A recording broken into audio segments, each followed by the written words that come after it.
Ito yung mga dahilan bakit nagkukwit agad yung mga freelancers in just 3 months. First of all, lack of consistency. Okay? Let's say, 1 week pa lang siyang nag-a-apply, 1 week pa lang siya natututo ng skills.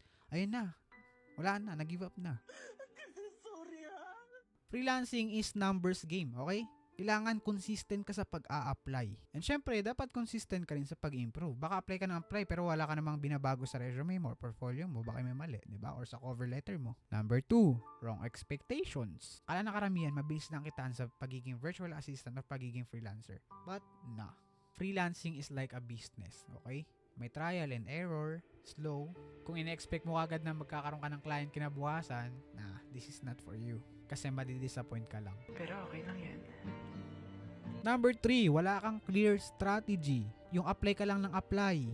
Walang niche, walang solid portfolio, walang solid na resume. Wala rin kwenta yung cover letter, sobrang haba. Kala mo gumawa ng sanaysay.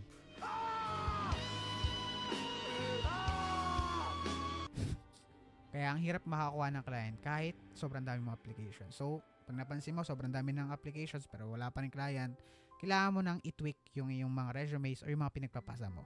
Na kung hindi mo ayos yung tatlong bagay na to, huwag ka na mag-expect ng client. Consistency, expectation, at strategies. Yun yung mga kailangan mo. Kaya mo yan. Don't give up. Stay consistent. You'll get there. Okay.